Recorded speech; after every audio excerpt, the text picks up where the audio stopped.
আউযু বিল্লাহি মিনাশ শাইতানির রাজিম বিসমিল্লাহির রহমানির রহিম। দেখেন আজকে আমাদের পড়া শুরু হচ্ছে ফিল ওয়াজিবাত থেকে। এর আগে আমরা গতকাল কিছুগুলো ইবারত বলছিলাম এগুলো নিয়ে আমরা কিছু কি করব, গবেষণা করব এবং কিছু বিষয় জানার আছে। দেখেন আমাদেরকে এখানে ইয়ার মধ্যে অর্থাৎ মুতাআল্লাকাত শুরুত, যেগুলো মুতাআল্লাকাত কি বলছে, শুরুত বলেছে। এই যে আমরা তাজুদুস সালাতু আলা লিবদিন বলছিলাম না, এর আগে তো শর্ত নিয়ে আলোচনা করা হয়েছিল। 27টা শর্ত প্রায় আলোচনা করা হয়েছিল না?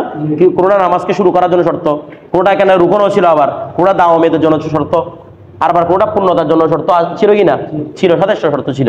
আচ্ছা, তারপর এখন যেগুলো আলোচনা করছে, এই যে কাপড় এরকমের মধ্যে হবে কিনা, এটার মধ্যে হবে কিনা, ওটার মধ্যে হবে কিনা, এই জিনিসগুলো হচ্ছে ভালো করে এইদিকে তাকান, এই জিনিসগুলো হচ্ছে মুতাআল্লাকাত শুরুত। কি রে? মুতাআল্লাকাত শুরুত। শুরুত কার জমা বলছিলাম? শর্তুনের জমা। উল্টাপাল্টা কি জানো বলো? শর্তুনের জমা। আর আশরাত হচ্ছে শরাতুনের জমা। শরায়েতা না, শরীয়তের জমা দেয়। শুরুতুন হচ্ছে শর্তুনের জমা, আর আশরাত হচ্ছে শরাতুনের জমা। সর রর জবর দিয়ে দুইটার অর্থ হচ্ছে কি? আলামত বলছিলাম, দুইটা অর্থ হচ্ছে আলামত। বিষয়টা বুঝে গেছে? আচ্ছা, এখন এই যে আমরা শর্ত বলি, একটা বিষয় দেখেন, শর্ত এখানে শুরুতে উল্লেখ করছে না? শুরুতের মধ্যে রুকুন ছিল কিনা? ছিল কিনা? ছিল। এখন আমরা জানি শর্ত কাকে বলে? মা ইউতাওয়াক্কাফু আলাইহি শাইউ, যার উপর কোনো কি করে রে? কোনো কিছু নির্ভর করে, যার উপর কোনো কিছু নির্ভর করে। মা ইউতাওয়াক্কাফু আলাইহি শাইউ, যার কোনো কিছু নির্ভর করে। এখন নির্ভর দুইটার উপর করে, হয়তো দাখিলুশ শাইয়ের উপর, নয়তো খারিজুশ শাইয়ের উপর। এই জন্য দুইটাকে শর্ত বলে দেয়। অনেকে রুকনটাকে বলে না, শুধু কি বলে দেয়? শর্ত। কেন বলে শর্ত? মানে মা ইউতাওয়াক্কাফু আলাইহি শাইউ, যার উপর অন্য কি আছে, অন্য কিছু কি আছে রে? কোনো কিছু যার উপর নির্ভর করে। তোর রুকনের উপর নির্ভর করে, শর্তের উপরও কি নির্ভর করে? একটার এবারে একটা নির্ভর করে, আটটার উপর দাওয়ামিয়ত নির্ভর করে, দুটাই তো নির্ভর করে। তাহলে দুটাকে কি বলে তাবিল করে? শর্ত। এই জন্য তো আমাদেরকে যখন শর্তগুলো আলোচনা করছিল, সেখানে আমাদেরকে যখন 27টা কথা বলতে, তখন বলছিল কি লাবুদ্দা লিসিহাতি সালাতি মিন সাবাতি ওয়া ইশরিনা শাইয়ান বলছিল। শর্ত বলে নাই, রুকনও বলে নাই। এটা ইশারা দেওয়ার জন্য যে এখানে শর্তটা কি হতে পারে? তো রুকন হতে পারে। মানে শাইয়ান মানে এখানে রুকন থাকতে পারে, শর্ত থাকতে পারে। বিষয়টা বুঝে গেছেন? এখন একটা বিষয় খেয়াল করেন, তাহলে শর্ত মানে বুঝলাম আমরা, শর্ত থাকতে পারে, রুকন থাকতে পারে। যদি দাখিলুশ শাই হয় তাহলে রুকন, খারিজুশ শাই হলে শর্ত। দেখেন, যদি যার উপর নির্ভর করেছে কোনো বস্তু, সেটা যদি খারিজুশ শাই হয়, কি হয়? সেটা 4 অবস্থা। কয় অবস্থা? হয়তো খারিজুশ শাইটা মূল হুকুমের মধ্যে মুয়াসসির হবে। বলেন, হয়তো খারিজুশ শাইটা, এটা কখন? যখন খারিজুশ শাই হবে, এটা যেটাকে আমরা শর্ত বলি, সেটা যখন মূল হুকুমের মধ্যে মুয়াসসির হবে, তখন তাকে বলা হয় ইল্লত। কারণ যার প্রভাবেই হুকুমটা সৃষ্টি, তাকে ইল্লত বলে না? যেমন নাকি নেকাটা অতির জন্য, নেকা করলে কেন অতি করার জন্য আবার কিছু মাঝখানে অনুমতি লাগবে, কারণ আছে? তাহলে নেকাটা অতিকে সরাসরি সাবিত করে কিনা? নেকা হচ্ছে অতির জন্য ইল্লত, শর্ত বলতেছে ইল্লত। এটা তো খারিজুশ শাই নাকি দাখিলুশ শাই? অতি করার পরে মনে হয় নেকা করে দেয়, তো খারিজুশ শাই না? খারিজুশ শাই। তবে ওইটার প্রভাবে হুকুমটা কি সাবেত হচ্ছে, মুয়াসসির হচ্ছে। তো 2 নম্বর হচ্ছে কি, হয়তো ওই খারিজুশ শাইটা হুকুমের মধ্যে মুয়াসসির হবে না, তবে মুফদিলাল হুকুম হবে। এটা কি বলুন তো? মুয়াসসির হবে না, তবে মুফদিলাল হুকুম। কি এটা? সবাবেরই ওমা, আমরা কে বলছো সব মানে কি? মুফদিলাল হুকুম। সরাসরি মুয়াসসির করে না, তবে কি রে? মুফদিলাল হুকুম। যেমন ওয়াক্তটা নামাজের জন্য সবাব কি না? তাহলে ওয়াক্তটা খারিজুশ শাই না নাকি দাখিলুশ শাই? নামাজের ভিতরে এটা খারিজুশ শাই। প্রথমে আগে ওয়াক্ত আসবে, তারপরে নামাজ পড়বে, নাকি নামাজ পড়ার পর ওয়াক্ত আসবে না? তার মানে এটা খারিজুশ শাই। ঠিক আছে, এটা প্রভাব বিস্তারকারী নয়, তবে কি মুফদিলাল হুকুম, যেটা হুকুম পর্যন্ত নিয়ে যায় আপনাকে। 3 নাম্বার, মুয়াসসিরও হবে না, মুফদিলাল হুকুমও হবে না, তবে তার উপর ওই হুকুমটা মওকুফ হবে। আবার বলতেছি, মুয়াসসিরও হবে না, মুফদিলাল হুকুমও হবে না, তবে তার উপর হুকুমটা কি হবে? মওকুফ হবে। সেটা হচ্ছে শর্ত। শর্ত তো খারিজুশ শাই। ইন দাখালতু দার ফানতু তালিকুন, তাহলে আনতে তালিকুনটা কার উপর মওকুফ? দাখালতু যার উপর মওকুফ, ওইটা তো খারিজুশ শাই। এমন তো না তো ঘরের মধ্যে ঢুকাই এটা কথাটা বলতেছি। বিষয়টা বুঝে গেছে? আচ্ছা, 4 নাম্বার, সেটা মুয়াসসিরও হবে না, মুফদিলাল হুকুমও হবে না, আবার মওকুফও হবে না। ওইটার নাম হচ্ছে আলামত। ওইটার নাম কি? আলামত। যেমন আজানটা আমাদের জন্য আলামত। তো আজানটা কি নামাজ কি ইজাদ করতেছে, সৃষ্টি করতেছে? বলে না। আজানটা কি নামাজ সৃষ্টি করতেছে? নামাজের দিকে দাবিতে করতেছে? মানে সবাব এটা নামাজের না। এমনি ওর রাতের নিশের মধ্যে অনেকগুলো বক্তা ইয়া দেয় না, আজান দেয় না, তোরা কি নামাজ সৃষ্টি করে? মুফদিলাল তাহলে করে মুবদিলা সালাত নয়। আবার নামাজকে আদানের উপর মওকুফ, মওকুফও না, তার মানে সেটা হচ্ছে আলামত। এটা কি রে? আলামত। তাহলে আমরা খারাজুল হুকুম কয়টা বললাম? 4টা বললাম। এগুলো সবগুলো মানে শর্ত যেগুলো হয়, শর্ত 4 প্রকার হয়: ইল্লত, সবব, শর্ত, আলামত। ইল্লত, সবব, শর্ত, আলামত, এগুলো কি খারাজুল শাই, এগুলো কি খারাজুল শাই। তবে শর্ত ওয়া কি রে? শর্ত না এগুলা তো না। আজানের জন্য, নামাজের জন্য আজানটা শর্ত বলে না, কিছু বলে না, শর্ত তো। আজানটা শুনে তো মুআক্কাদা না, এক ধরনের শর্ত তো, এটা কিছু বুঝেন নাই। কারণ যদি পুরো এলাকার মধ্যে যদি আজান ছেড়ে দেয়, রাসূল সাল্লাল্লাহু আলাইহি ওয়াসাল্লাম যুদ্ধ করতে বলছিলেন ওই এলাকায়, যদি কি ছেড়ে দেয় আজান দেয় যুদ্ধ করতে, তার মানে শর্ত এটা এক ধরনের, বিষয়টা বুঝে গেছে? খারাজুস শাই। এখন দেখেন, তাহলে আমরা কথাটা বলে ফেলছিলাম, এখানে একটা বিষয় পড়ছিলাম আমরা, দেখেন মানে আগের পড়াগুলো নিয়ে একটা কথা বলতেছি আর কি, সেটা হচ্ছে কি ওয়া সালাতুহু ফি সাওবিন নাজিসিল কুল্লি আহাব্বু, এটা কোথায় এবারটা? ওয়া সালাতুহু ফি সাওবিন নাজিসিল কুল্লি আহাব্বু মিন সালাতিহি উরিয়ানান। কোথালকে বলছিলেন এটা? উলঙ্গ নামাজ পড়া থেকে নাপাক কাপড় পরিধান করে। আচ্ছা, এটা কখন উলঙ্গ নামাজ পড়তে বলছিলেন? কাপড়ও নাই, রেশমি কাপড়ও নাই, হারাম কাপড়ও নাই, কোনো ধরনের কাপড় নাই, একদম ঢাকার জন্য কোনো মাটিও নাই, পাতা টাতাও নাই, কিচ্ছু নাই, ওই অবস্থার মধ্যে কি নামাজ পড়তে বলছে? উড়িয়ান। আচ্ছা, পাতা পাইছেন? উড়িয়া নামাজ পড়া যাইতে হবে? বড় বড় পাতা কতগুলো আছে না, এগুলো দুটো ফেলতে পারবেন? এগুলো পাইছেন? যদি উড়িয়ান নামাজ পড়েন গুনাহ না, নামাজ হবে না। কারণ এগুলো মায়াস্তুরু, যেটা দিয়ে কি করবেন আপনি? সতর্ক করবেন, সেটা তো আছে। উজুদু মায়াস্তুরু, কথাটা বুঝে, যেটা দিয়ে সতর্ক করবেন সেটা তো কি আছে, না থাকলে আনা কি উড়িয়ান নামাজ পড়বেন, কথাটা বুঝেছে? আচ্ছা, এখন বলতেছে পুরো কাপড়টা নাপাক, তারপরে বলতেছে ওই কাপড়টার পরে নামাজ পড়াটা, উলঙ্গ হয়ে নামাজ পড়া থেকে কি উত্তম। কারণ আমরা বলছিলাম সাজদা এবং রুকুর চেয়েও সতরের গুরুত্ব কি বেশি। আমার কথাটা বুঝে গেছে? এখানে রুকু সিজদার কারণে আপনার সতর করে যাচ্ছে, সেখানে রুকু সিজদা করা হারাম, আপনি ইমাম মধ্যে পড়বেন নামাজ, বিষয়টা বুঝেন না মনে হয়। এরপর দেখেন, তাহলে এখানে সতরের গুরুত্ব বেশি কাচ্ছে, আর রুকু সিজদা তো অনেক কারণে চলেও যায় এমনি মানুষের কাছে। কারণ আমরা বলছিলাম যে ব্যক্তি রুকু বা সিজদা করতে কাদের নয়, তার ওদের কিয়ামত করতে কিছু, এগুলো সাকেত হয় না। রুকু সিজদা তো কি হয়? সাকেত হয় উজরের কারণে, কিন্তু উজরের কারণে আবার কাপড় সাকেত হয় না, এটা আবার কাপড় সাকেত করে এরকম উজর আছে, আবার মানে ও কাপড় গায়ে দিতে পারতেছে না, সারাদিন শুধু উলঙ্গ রাখতে, এরকম উজর আছে, তার মধ্যে সাকেত হয় না, ঠিক আছে? কি হয়েছে রে? এরপরে দেখেন, আচ্ছা এখন একটা কথা, মনে করেন আপনি চামড়া পাইছেন, কি মানে মনে করে একটা মরুভূমিতে গেছেন, প্রাণী একটা মরে পড়ে আছে, ঠিক আছে? এখন এটার চামড়াটা কাটছেন, ভালো করে বুঝবেন, এটা কি কাটছেন আপনি? ওই প্রাণীটা মরে পড়ে আছে, তাহলে দাবাগাত করতে হবে না? এখন আপনি দিবাগত করেন নাই, আপনি দাবাগত করেন নাই, ওইটা দিয়ে ওই দাবাগত করা ছাড়া ওই চামড়া দিয়ে নামাজ পড়া যাবে কিনা? দাবাগত করলে তো বাক করা ছাড়া পড়তে পারবেন কিনা? দেরায়া শরহে হেদায়া মুসান্নিফ বলতেছেন এরকম প্রয়োজনে নাপাক কাপড় দিয়ে পড়বেন, তারপরে চামড়া দিয়ে যেটাকে দাবাগত করা হয় নাই সেটা দিয়ে পড়বেন না। কারণ নাপাকের চেয়ে 3 ডবল নাপাক হচ্ছে দাবাগত করা ছাড়া চামড়াটা। কারণ নাপাক দুটো হয় কবার? একবার, বলে না? দুটো হয় কয়বার? একবার ধুলে পাক যখন হয়ে চলে গেছে, দাবাগত ধুয়ে যদি পরিষ্কার করতে 3 বার ধুতে হয়। কয়বার রে? 3 বার। আর এটার জন্য সাবান টাবান অমুক টমুক অনেক কিছু লাগে না? বলতেছে এটার নাজাসাতটা আগলাস, নাজাসাতটা কি আগলাস, এই জন্য এটা দিয়ে সবে না। তবে জুমহুর ফতোয়া হচ্ছে ওটা দিয়ে পড়া যাবে। বলে কেন? ওটা তো আগলাস বেশি, বলে আগলাস না। আচ্ছা, নাপাক কাপড় প্রস্রাব করে বুঝাই ফেলছে ছোট বাচ্চা একটা, এটাকে শুকা দিলে নাপাক পরিষ্কার হবে? বলে না। শুকা দিলে নাপাক পরিষ্কার হবে? গন্ধ চলে যাক, সব চলে যাক, তারপরে কি করতে হবে? ধুতে হবে। আমার কথাটা বুঝতেছেন? কিন্তু চামড়া শুকালে পবিত্র হয় কিনা? তার মানে এখান থেকে বোঝা যাচ্ছে তো এটা কম গলিজা না। আপনাদের একটা কথা বেশি করে বোঝাচ্ছে, আরেকটা কম গলিজ বোঝাচ্ছে না। যেটা শুকালে কি হয়ে যায়? পবিত্র হয়ে যায়। আপনি কাপড়ের মধ্যে নাপাক করে শুকালে পবিত্র হবে? তার মানে অধিক আহ্বান, এটা আরো অধিক সহজ। এই জন্য এটা দিয়ে পড়লে কি হয়ে যাবে? নামাজ হয়ে যাবে। বিষয়টা বুঝে গেছে? আচ্ছা, তারপর আরেকটা বিষয় আমাদেরকে এখানে বলেছিল, দাসীর ক্ষেত্রে পুরুষদের কি বলছিল? পুরুষদের সতর বলছিল তাহাতা সুররা, নাভির নিচ থেকে হাঁটু সহ বলছে। এটার উপর ফতোয়া, অনেকে বলছে হাঁটুটা নয়, কিন্তু ফতোয়া হচ্ছে হাঁটু সহ। একদম মানে বেশিরভাগ ওলামাদের একটা ইজমা হয়ে গেছে যে হাঁটু কিসের ভিতরে অন্তর্ভুক্ত, সতরের ভিতরে অন্তর্ভুক্ত।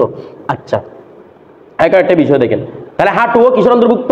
এই যে সতর বর্ণনা করতেছে, মহিলা সতর, পুরুষের সতর, এগুলো কিসের জন্য রে? নামাজের জন্য, খারজুস সালাত নয়। তার মানে খারজুস সালাতের মধ্যে যদি মেয়েদেরকে দেখানোর জন্য সিক্স প্যাক দেখে হাঁটেন, মাকরুহ তাহরিমি। আমার কথাটা বুঝে নাই কি রে? এখন আপনি দেখো এগুলো তো ফিকার কিতাবের মধ্যে আওরাত লেগে নাই, এগুলো তো আওরাত নামাজের জন্য না। কিসের জন্য রে? নামাজের জন্য। যখন বাইরে যাবেন মানুষকে দেখানোর জন্য, যেটাকে আপনার আকর্ষণ, মুস্তাহাত, শাহওয়া সৃষ্টি করার জন্য মানুষের, মেয়েদের, আপনি সিক্স প্যাক গুলো দেখে হাঁটতেছেন, এটা কি মাকরুহ তাহরিমি। কথাটা বুঝাইছে না? বুঝেন না কিছু? আচ্ছা এবার কি বলতেছে, দাসীদের ক্ষেত্রে পুরুষদের চেয়ে বেশি কি বেশি? পিঠ প্যাট।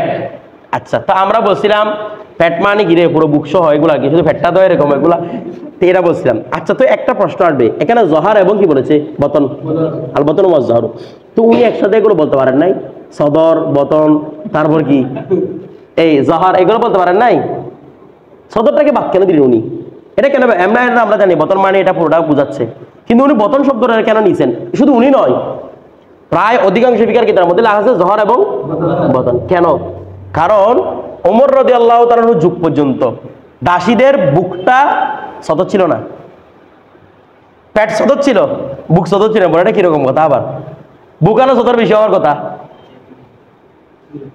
কথাটা বুঝেন নাই? বুকানা কি সদর বেশি হওয়ার কথা, এটা উনি আমদাদুল ফাত্তাদে একদম অনেক লম্বা করে নকল করেছেন এটা কথাটা, যে কি মহিলাদের কি বুকটা কি ছিল না। মিন্নতুল ফাত্তার মধ্যে আছে মেয়েদের বুক এবং সিনা, অর্থাৎ স্তন এবং সিনা, এগুলো দাসীদের জন্য কি ছিল না? সদর ছিল না। এবং তারা উন্না দেওয়া জায়েজ ছিল না। কি দেওয়া? উন্না দেওয়া কিছু না, জায়েজ ছিল না। কেন? কারণ মনে করেন এরা যেগুলো পোশাক পরে, তো উন্না স্বাভাবিকভাবে যখন মহিলারা উন্না দেয় কারা? সম্ভ্রান্ত মহিলারা। কি মহিলারা রে? যার কাছে কাজ করার সময় তার সম্ভ্রান্তটা রক্ষা করতে হবে, সেই কি দে রে? কারণ উন্না যখন দিবেন এটাকে সামাল দেওয়া কষ্ট না? এই জন্য যখন এই এখনকার মেয়েরা যখন কোথায় রান্না করে যায়, উন্না টন্না সব কিছু ফেলে রান্না করে যায়। এক তো বোধ আমাদের গরম লাগতেছে, দ্বিতীয় কথা বলে এই উন্না টন্না থাকলে ওইদিকে আগুন লেগে যাচ্ছে, ওইদিকে এটা লাগে যাচ্ছে, ওইদিকে লেগে যাচ্ছে, সারে বড় কোথায় যায় না ইয়াতে আগুন মানে ছোলা করে মানে রান্না করে যায় না। আমার কথাটা বুঝতেছেন? কেন বলছে এগুলো সামাল দেওয়া কি এমনি রান্নাটা একটা যন্ত্রণা, আবার এগুলো সামাল দেওয়া আর এক যন্ত্রণা, এই জন্য ওরা কি এগুলো নেয় না। তো এগুলো নিত কারা? যারা সম্ভ্রান্ত মহিলা, তারা নিত। কারণ সম্মান রক্ষা করা কষ্ট নাকি সম্মান রক্ষা না করা কষ্ট? আপনি একটা কাপড় থাকলে ওয়া পানি কোথায় আছে দেখে দিয়ে যেতে হবে কিনা? আচ্ছা উলঙ্গ টলঙ্গ হাঁটতেছেন, এখানে কিছু দেখার দরকার আছে? দূরে দূরে হাঁটতে পারবেন আপনি, কারণ এখানে ময়লা হওয়ার কোনো সম্ভাবনা কোনো কিছু নাই। তাহলে কাপড় থাকাটা রক্ষা করা কষ্ট না? তো এখন যারা হুররা মহিলা ছিল, তারা সম্ভ্রান্ত ছিল, তো তাদের সম্ভ্রান্তের কাছে দায়িত্ব বেশি, এই জন্য তারা উন্না পড়তে হইতো, তারা সব কিছু পুরুষের তাদের ডাকতে হইতো, কারণ তারা সম্ভ্রান্ত মহিলা। কারণ তারা কাজ করবে কম কিন্তু সম্মান রক্ষা করবে বেশি। আর দাসীরা ওদেরকে আনছে কাজ বেশি করার জন্য। তুমি এখানে উন্না দিয়ে এটা করতে ওটা করতে স্বাধীন চলে যাবে এগুলোতে, তো তোমার দাসীর মনিবের হকের মধ্যে কি আসবে? কমতি আসবে, ঘাটতি আসবে, কারণ তুমি এগুলো সামালতে পুরো দিন চলে যাবে। এখানে কথাটা বুঝেন নাই মনে হয়? এ কত করে এটা বান্ধব, কত করে এটা বান্ধব। এই জন্য ওদের উন্নাটা কি ছিল না, উন্না পড়া জায়েজ ছিল না। কার আমল পর্যন্ত? দ্বিতীয় কথা, তারপর তো এখন মনে করেন ওরা যেগুলো কাপড় পরতে বড়, তো মনে করেন হঠাৎ করে কি মানে উপর হয়ে কোনো কিছু করতেছে, কাজ করতেছে মনিবের সামনে, তখন তো তাদের বুকটা দেখা যাবে স্বাভাবিক, কারণ তাদের উন্না পড়া জায়েজ ছিল না, উন্না সামাল দেওয়া কষ্ট। তো উন্না না পড়লে বুক দেখা যাবে কি স্বাভাবিক, এই জন্য তাদের এগুলো কিছু না। ওয়া ডেকে রাখলে সতর না মানে কি এটা খোলা রাখতে হবে সারা জিন্দেগি? ডেকে রাখতো, কিন্তু দেখা গেলে সমস্যা ছিল না। নামাজের মধ্যেও, কিসের মধ্যেও? নামাজের মধ্যে, কারণ তারা উন্না, পুরুষরা উন্না দেয়, মহিলারা কি দিবে না, দাসীরা কি দিবে না? উন্না দিবে না, ঠিক আছে? কারণ ওরা নামাজ পড়ে দ্রুত আর কার কাছে যেতে হবে? মনিবের কাছে যেতে হবে। বিষয়টা বুঝে তারা পুরুষদের মতো, বিষয়টা বুঝে গেছে? ওই টাইমের মধ্যে যদি কি বুকও দেখা যায়, তারা এটা কি হবে না? কারণ এখন সতর ভিতরে অন্তর্ভুক্ত ছিল না। কিন্তু দৌড়া হাজার ওমর রাদিয়াল্লাহু যুগের পরে, আর ওই যুগটা কেমন ছিল? ওমরের যুগটা কেমন ছিল? যেখানে মানুষ শয়তান পর্যন্ত ওমর রাদিয়াল্লাহু রাস্তায় হাঁটতে ভয় পাইতো।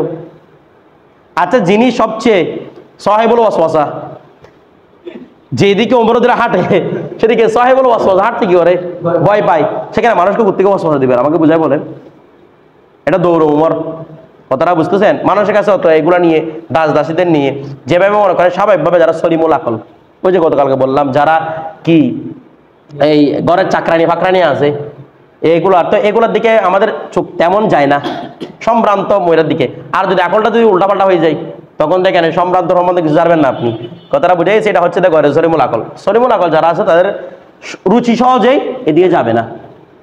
আমার কথাটা বুঝে গেছে? মনে করেন আপনি বিয়ে করে ফেলছেন, এগুলো তো আপনাদের রুচির দিকে যায় কি জন্য? বিয়ে করে নাই শাহওয়াত গালেব, কি করবেন এখানে সামনে যেটা পারছেন এটার দিকে তাকাচ্ছেন আর কি, ঠিক আছে? হালাল বলতেছি না, হারাম এটা। তো এখন কথা হচ্ছে যদি আপনি বিয়ে করে ফেলেন সম্ভ্রান্ত কাউকে, আপনি যে সম্ভ্রান্ত হয়ে যান, তখন আপনি এদিক দিকে তাকানোর সময় পাবেন না। আপনি চাইবেন যে বিয়ে করলে হ্যাঁ মাসরা করতে ইচ্ছে করলে আর একটু সম্ভ্রান্ত বা এটা হচ্ছে বেস্ট, এটার মধ্যে যেটা কমতি ছিল ওটার মধ্যে এটা পাইতে চাইবেন। কথাটা বুঝেন না মনে হয়? এরকম না চাইবে নাকি কাজের বুয়াকে চাইবে না। এখন বিষয়টা দেখেন তো, এদের প্রতি সচরাচর যেহেতু দাসী ছিল, পরিচ্ছন্নতা তো লাজ লেহাজ করতো না, তো এর জন্য কি ছিল না, বুকটাও তো বেশি ছিল না। হ্যাঁ পেটটাকে রাখতে হইতো, কি কে পেটকে রাখতে হইতো, পিঠকে রাখতে হইতো, কারণ এগুলো ডাকার মধ্যে কোনো হারাজ নাই।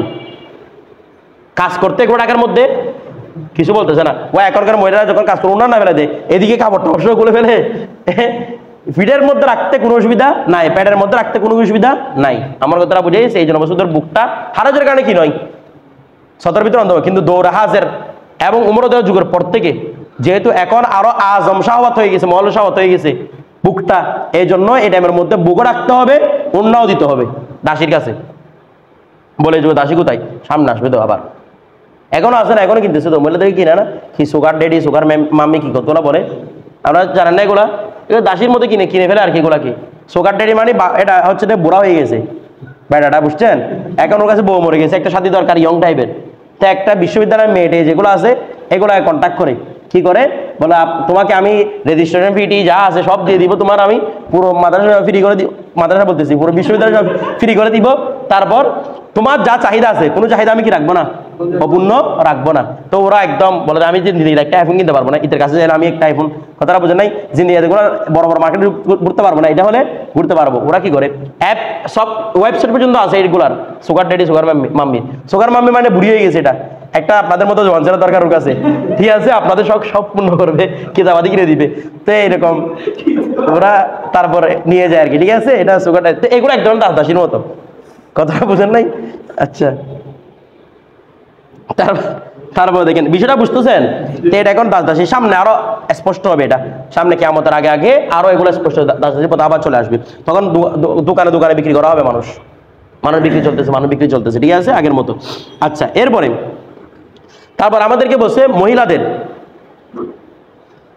স্বাধীন মহিলাদের পুরোটা কি সতর, কি ছাড়া? তার চেহারা, কদমাইন এবং কি কাফাইন, এগুলা ছাড়া। চেহারার কথা দেখেন, নামাজের মধ্যে চেহারা তো সতর না, বলে না নামাজের মধ্যে চেহারাটাকে রাখতে হবে, চেহারা কি নয় সতর না, এটা ইজমাউল উলামা দ্বারা সাবেত। কিন্তু এটা নামাজের মধ্যে খারিজুস সালাত এটা সতর হয়ে যাবে, কারণ নামাজের মধ্যে তো পুরুষ এসে দেখতেছে না, ওদিকে তাকায় আছে এরকম নামাজের মধ্যে গেলে, তো এখন এটা কি নয় নামাজের মধ্যে সতর না, কিন্তু খারিজুস সালাত এটা সতর অন্তর্ভুক্ত। কথাটা বুঝে গেছে? বর্তমান যারা মুতাআখিরুন ওয়া সবাই এই ব্যাপারে একমত। যেখানে সৌদ পর্যন্ত আওয়াজ পর্যন্ত কি হয়ে যাচ্ছে, সেখানে চেহারা সৌদ কেন? আচ্ছা, প্রত্যেক সৌদ নিয়ে একটা কথা বলি, প্রত্যেক সৌদ কি সতর? দেখেন প্রত্যেক সৌদ সতর না, স্বাভাবিক তারা যেগুলো কথা বলে, এমনি কথা বলতেছে, স্বাভাবিক অবস্থায় কথা বলতেছে, স্বাভাবিকভাবে যেগুলো কথা বলে, এমনি একটা মানুষ ডং করে কথা বলা স্বাভাবিক কথা বেশ সমস্যা না?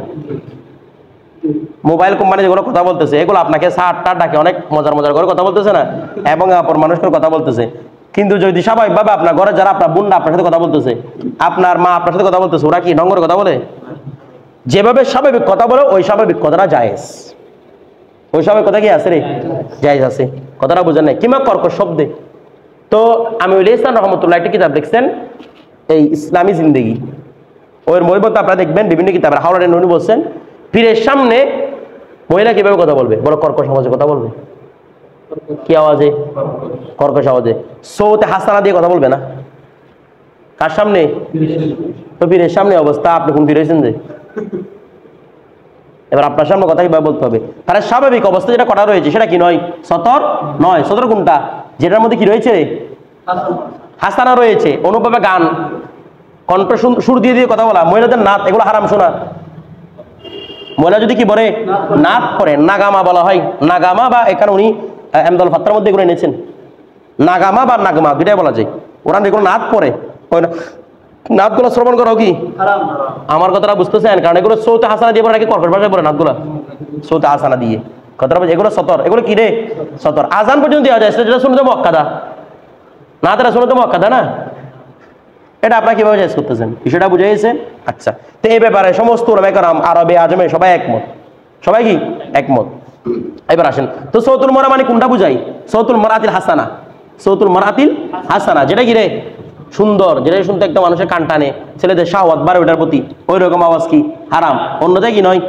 হারাম নয়। বিষয়টা তো এখন যদি কেউ প্রশ্ন করে, হুজুর আমার বোনকে মোবাইল অপারেটর, আমার মেয়েকে, আমার বোনকে মোবাইল অপারেটর দোকানে চাকরি করতে দিয়ে যাচ্ছি, ওই মানুষের সাথে কন্ট্যাক্ট করবে আর কি, এগুলো হারাম। কারণ কি বলুন তো? ওই সৌদ হাসানা দিয়ে কথা বলবে। হ্যাঁ, সে তার স্বাভাবিক অবস্থায় কথা বলে, আস্বাভাবিক অবস্থায় কথা বলে, এখানে রাখবে ওকে?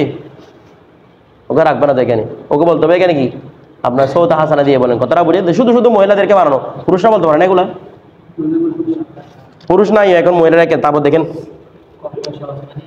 কর্কশ আওয়াজ মানে যেটার মধ্যে লজ্জত আসে না, ঠিক আছে? একটু শক্ত করে কথা বলবে আর কি। কি করে কথা বলবে? যেমন নাকি তার কথার প্রতি ওনার সামান্য পরিমাণ রূপবোধ না যায়, সামান্য পরিমাণও রূপবোধ না যায়, এটা মাথায় রাখতে হবে। আমার কথাটা বুঝতেছেন? আচ্ছা, এরপর তাহলে ওয়াজা গেল। এখন তাহলে চেহারাটা খারেজুস সালাতের জন্য কি বলছি? সতর, কিন্তু দাখিলের সালাতের জন্য সতর নয়। এরপরে দ্বিতীয় নম্বর কথা। তারপর কারণ মনে করেন অনেকে বলে না, বলে ওয়া মক্কার মধ্যে তো চেহারা খোলা রাখে, মক্কার মধ্যে চেহারা খোলা তোমার চাইছে, বুঝছে না? অনেকে বলে তো মক্কার মাসালা ভিন্ন, তোমাকে বলছে একটা বিকেল কিতাব দেখো তো মক্কার মাসালা ভিন্ন। মানুষে বানাই ফেলছে এগুলা, মক্কার মাসালা বলে কি ভিন্ন। ছেলে মেয়ে বলে একসাথে হাঁটতে পারে, আলিয়াজুবিল্লাহ। এখন এগুলো নজদিয়ত প্রচার করে ছেলে মেয়েদের একসাথে থাকার কি করে দিয়েছে, শুধু করে দিয়েছে। রাসূল সাল্লাল্লাহু আলাইহি ওয়াসাল্লাম যুগে এমনটা ছিল না। আর যদি কোনো সাহাবীর যুগে তাকেও, সেটা হচ্ছে জায়গার কমতির কারণে। কিসের কারণে রে? জায়গার কমতির কারণে। আর ওইটা দৌড়ে নবুয়ত, এটা দৌড়ে খাত না। কথাটা বুঝতেছেন? ওটার সময় মানুষ ছিল সাহাবী যারা বিনা হিসেবে জান্নাতে যাবে, আর এখন হচ্ছে বিনা হিসেবে জাহান্নামে যাবে। যে কথাটা বুঝতেছেন? তো দৌড় পাল্টে গেছে না? দৌড় পাল্টে গেছে মানে মানুষ পাল্টাইছে আর কি। এমনি তো দৌড় দাহারের দোষ দিয়া গুনাহ, কারণ রাসূল আল্লাহ নিজে বলছেন আনা হুয়া দাহার, ওই যুগ হচ্ছে আমি, আল্লাহ বলছেন হাদিস কুদসির মধ্যে। যুগ হচ্ছে কে? আমি, আল্লাহ নিজে বলছেন এটা। তো যুগকে গালি দেয় না কেউ, কাকে গালি দেয়? তো তারপর যুগকে না বলা উত্তম আর কি, যেটা আল্লাহর দিকেও কি যায়, নিসবত যায়। এখন কি বলতে চাচ্ছিলাম, তাহলে এই যুগে তো মহিলারা ওইখানে কি, তো এখানে মহিলাদের জন্য তো কি মুখ ঢাকাটা হারাম। বলে কিরকম হারাম? যে লাগিয়ে মুখ ঢাকা হারাম। যে নয়তো এখন কিছু ক্যাপ বের হয়েছে, আপনার এখানে গেলে দেখবেন ক্যাপ এভাবে এদিকে টানা সিস্টেম, এদিকে পর্দা আছে। দেখবেন ইন্দোনেশিয়া মহিলারা যখন এখানে যায় এই ক্যাপগুলো দিয়ে রাখে। এবার তো দেখাও গেছে ইন্দোনেশিয়া থেকে যারা বিভিন্ন দেশে, তিউনিসিয়া থেকে যারা হজের মধ্যে গেছে, পুরুষরা মহিলাদেরকে একটা বেষ্টনীর মধ্যে রাখছে। আমরা দেখছি কিনা জানি না, হজের মধ্যে পুরো একটা কিসের মধ্যে রাখছে? বেষ্টনী, যেন পুরুষরা না লাগতে পারে। এখানে পুরুষরা একটা দূর থেকে একটা বেষ্টনী তৈরি করছে, মাঝখানে কাদেরকে রাখছে? মহিলাদেরকে, তাদেরকে হজ করাইছে। এটাই যে ইসলামিক পদ্ধতি, ইসলামিক কানুন। ছেলে মেয়ে একসাথে হজ করা, এগুলো কিন্তু খুব ধরনের কথা। যেখানে মুজদালিফা অবস্থান করা ওয়াজিব, বলা হচ্ছে মেয়েদের যদি পর্দাহানিতার সম্ভাবনা থাকে তোমরা মুজদালিফা যাবে না। তার মানে আপনি বুঝতেছেন এটা হজের মধ্যে তো হয়তো হাঁটতেছে না, এটা বিষয়টা বুঝেন না মনে হয়। তাহলে এখানে মুখ ঢাকা রাখি ফরজ, তবে কিভাবে? একদম লাগিয়ে মুখ ডাকতে পারে না হজের বিধানের কারণে, নষ্ট থাকার কারণে। কিভাবে রাখতে হয়? একটা ক্যাপ আছে, ক্যাপের মাধ্যমে সামনে কি থাকে? এটা পর্দার মতো থাকে। বিষয়টা এটা মুখের সাথে রাখতেছে না। আমার বিষয়টা আপনারা বুঝতেছেন না? বুঝতেছেন না? বুঝছেন তো? আচ্ছা, এখন একটা বিষয় চেহারার ব্যাপারে গেল। এরপর কি বলছে? কদমাইহা, তার উভয় কদম। এরপর তো কফাইহা বলছে প্রথমে, দুই কি রে? হাতের তালু। আচ্ছা, কফ মানে হাতের তালু না তো, তার মানে কি বোঝাচ্ছে উপরটা দেখানো যায় আছে না? হাতের তালু বলছে কি সতর নয়, তার মানে বোঝাচ্ছে উপরটা সতর। বলতেছে না? এখানে কি বলছে না সবগুলো সতর, তবে চেহারা ছাড়া, হাতের তালু ছাড়া, মানে নামাজের আর কি। তার মানে বোঝাচ্ছে যে এখানে পর্যন্ত ডেকে রাখতে হবে নামাজের মধ্যে, এখানে পর্যন্ত এটা বলতেছে না, এখানে পর্যন্ত হাতের তালুটা কি রাখতে হবে, ডেকে রাখতে হবে, এটা তো বোঝাচ্ছে। তো উত্তর দিচ্ছে কি? বলতেছে এটা হচ্ছে দেখি মূলত উপরটা বোঝাচ্ছে না, কারণ আরবের মধ্যে কফ শব্দ নাম, কফ বললেই জাহিরুল কফটাকে বোঝা যায়। বাতিনের কফ বোঝায়, জাহের কফ বোঝায়। কি বললে? কফ বলে, মানে রোজগাইন থেকে, অর্থাৎ এটা কি বলে যে কবজি থেকে পুরোটাই কি সতর অন্তর্ভুক্ত নয়, এই ব্যাপারে ইজমা উলামাদের। এটা নামাজের জন্য কি নয়, নামাজের জন্য সতর নয়। বাইরে যদি সম্ভাবনা থাকে ফেতনার, সেখানে সতর। আমার কথাটা বুঝে গেছে? এরপরে তারপর তবে কি বলছে? কদমাই হা, উভয় কদম। আচ্ছা, এখন কদম, জাহেরুল কদম, বাতিনুল কদম, এক কদম নিয়ে হয়ে গেছে অনেক ইখতিলাফ। কদম কি সতর না সতর নয়? কিছু কিতাবের মধ্যে, হানাফি মাযহাবের প্রসিদ্ধ কিতাব যেগুলোর মধ্যে লেখা আছে, মুতলাকভাবে লেখা আছে যে এই কদমাইন টোটালি কি নয়, সতর নয়। জাহেরুল কদমও সতর নয়, বাতিনুল কদমাইনও কি নয়। সতর মানে কোনো টাকনুর নিচ থেকে উপরেরটা না, সাক তো সতর। এটাকে বলে সাক, নলিটাকে, এটা তো সতর, এটার নিচেরটা হচ্ছে কদমাইন। কথাটা বুঝেছে? কদমাইন সতর কিনা? এরা বলতেছেন কি, যেমন শরহে বেকায়েশে অনেকগুলো কিতাবের মধ্যে একদম টোটালি কি নয়, সতর নয়। আবার অনেকগুলো হানাফি মাযহাবের কিতাব ওখানের মধ্যে লেখা আছে এগুলো সম্পূর্ণ সতর। পাও রাখতে হবে নামাজের মধ্যে। কি রাখতে হবে? পাও রাখতে হবে। কথাটা বুঝে গেছে? অনুরূপভাবে মনে করেন আরেক কিতাবের মধ্যে গেলে আছে, ইমাম তাহাবি কি বলছেন? ইমাম তাহাবি বলতেছেন নামাজের মধ্যে সতর, খারিজুস সালাত সতর নয়। আর একটা রেওয়ায়েত আছে খারিজুস সালাত সতর, দাখিলুস সালাত কি নয়, সতর নয়। এরকম 3-4টা রেওয়ায়েত আছে। তো কোনটার উপর আমল করবেন? ফতোয়া রজিবে শরীফের মধ্যে ইমাম আলা হযরত সবার থেকে রেফারেন্স এনে তারপর প্রমাণ করতেছেন। উনি বলতে কাফাইহা এবং কদমাইহার ব্যাপারে ওলামাদের অনেকগুলো মতামত আছে। এটার ব্যাপারে কবি দলিল আছে। কবি দলিল মানে দুইটাই হচ্ছে সতর, কফরও সতর, কদমাইহাও নামাজের জন্য কি সতর। এটা হচ্ছে মজবুত দলিল, শক্তিশালী দলিল। আবার বলতেছেন নরমিয়তের পক্ষ দলিল আছে, মানে দুইটাই কি নয়, একেবারে সতর নয়। বলছে যার কাছে এটা এই ব্যাপার যখন দুইটাই দলিল আছে, তাহলে তখন ওই বান্দা হয়ে যাবে মুখাইয়ার, মুখাইয়ার মানে এখতিয়ার প্রাপ্ত। এখন সে চাইলে আকওয়ার উপর আমল করবে, চাইলে আহওয়ানের উপর আমল করবে, চাইলে সিদ্ধতার উপর আমল করবে, চাইলে ওই নরমিয়তের উপর আমল করবে। আমার কথাটা বুঝেন না মনে হয়? চাইলে সিদ্ধতার আমল করবে, তাহলে নরমিয়তের উপর আমল করবে। আমার কথাটা বুঝে গেছে? সে যদি আমি এগুলো আমার অনেক কষ্ট লাগতেছে, এই হাত ডাকা আমার ডাকা এগুলো কথাটা বুঝে, তাহলে আপনি বলেন। আর কেউ যদি বলে না আমি আল্লাহ আল্লাহ রসুলকে সবচেয়ে বেশি ভয় পাই, আমি পাগল হয়ে ডাকবো, ডাকেন, তাহলে এটা উত্তম। কথাটা বুঝে গেছে না? বুঝেন নাই? যেমনি এখন মহিলারা দেখা যায় না বাইরের মধ্যে মোজা, হাত মোজা, পা মোজা সবকিছু পরে কি হয়, বের হয়, এটা উত্তম। কথাটা বুঝে গেছে? এখন কি বর্তমান দৌড়টা এমন হয়ে গেছে, চোখ ডাকাটা পর্যন্ত এখন সতরের ভিতরে অন্তর্ভুক্ত হয়ে গেছে। চোখ না শুধু, মেয়েদের নাম নেওয়াটাও একটা কিসের, সতরের ভিতরে অন্তর্ভুক্ত। মেয়েদের কি নেওয়া, মেয়েদের ব্যবহৃত সমস্ত পোশাক, মেয়েদের জুতা পর্যন্ত। কথাটা বুঝতে, কারণ রিসেন্ট যারা সায়েন্টিস্ট, আপনারা আর্টিকেলগুলো পড়েন না, ফেসবুকে কি করেন আপনারা, এখানে বিভিন্ন ধরনের আর্টিকেল দেয়, গুগলের মধ্যে পাবলিশ হয় আর্টিকেলগুলো। এগুলোর মধ্যে লেখা আছে মানে বর্তমান সম্প্রদায় বলতেছে মানে এই 300-400 বছরের মানুষদের মধ্যে মেন্টালিটি এমনভাবে তৈরি হয়েছে, এখন মানুষ মেয়েদের যে কোনো কিছু দেখলে ওদের কাছে কি উঠতে পারে, সাহস উঠতে পারে। শুধু নাম নয়, যে কোনো কিছু দেখলে কি উঠতে পারে, সাহস। তারা এমনও পর্যন্ত বলছে যে মেয়েদের যেগুলো ফুতলা জিনিস, যেগুলো উচ্ছিষ্ট, এগুলো দেখে পর্যন্ত বুঝতে কি উঠতে পারে, সাহস উঠতে পারে। আলিয়াজবিল্লাহ, আল্লাহ আমাদেরকে হেফাজত করো। কিন্তু মানে বিজ্ঞানীরা বলতেছে এগুলো দিয়ে উঠতে পারে। এই কারণে দেখতেছে না, ছোট বাচ্চা যার উপর কোনো পর্দার হুকুমও নাই, তাকেও দর্শন করতেছে না। 70 বছরের মহিলা, ও বড় হয়ে গেছে, কোনো আগা নাই, মাথা নাই, এগুলোকে সেদিন দেখলাম যে এগুলো একজন এখানে 70 বছর মহিলা একটাকে দর্শন করছে গিয়ে। তো এখন বিষয়টা মানুষের মেন্টালিটি, ছেলেদের মেন্টালিটি কেমন হয়ে যাচ্ছে বিষয়টা বুঝে গেছে? এগুলো হচ্ছে বিয়েটা কঠিন হয়ে যাচ্ছে, ইহুদির একটা বড় চক্রান্ত এটা, বিয়েটাকে কঠিন করা। বিয়েটা কঠিন হয়ে যাচ্ছে, ছেলেদের মন মানসিকতা পাল্টে যাচ্ছে, বুজুর্গি পর্যন্ত থাকতেছে না, বুজুর্গ পর্যন্ত নষ্ট হয়ে যাচ্ছে এখানে। কথাটা বুঝেন নাই? এই জন্য এগুলো হচ্ছে সবগুলো সতরের ভিতরে অন্তর্ভুক্ত। আচ্ছা, লাস্ট একটা কথা বলি, আমাদেরকে লাস্ট একটা মাসালা বলেছে ওয়াইন সারা বেলা তাহারিন। ওই তাহারি করা ছাড়া কি নামাজ শুরু করে দিয়ে বলছে, নামাজ পূর্ণ যদি করে ফেলে, পূর্ণ করার পরে জানতে পারছে নামাজটা কি শুদ্ধ, ওই নামাজটা কি রে শুদ্ধ, তখন বলছে তার নামাজ হয়ে গেছে। আর যদি পূর্ণ করার পরে দেখতে পাই নামাজটা শুদ্ধ, হ্যাঁ নামাজটা শুদ্ধ। অথবা বলছে কি পূর্ণ করছে, কারো থেকে এ খবরও পায় নাই, শুদ্ধও পায় নাই, অশুদ্ধর কোনো খবর পায় নাই, তখন নামাজটা হবে না। এখানে বলছিল মানে যেমন নাকি বলছে না কামা কই গেছে রে কামাটা, হ্যাঁ কামা আল্লাহ আলাম ইসাবাত আসরান, শুদ্ধ কিনা কোনোভাবে জানতে পারে, পুরো ওয়াক্ত চলে গেছে, শুদ্ধ দিকে নামাজ পড়ছে না অশুদ্ধ দিকে আপনার নামাজ পড়ছে সেটা জানতে পারে নাই, তখনও কি নামাজটা বাদ।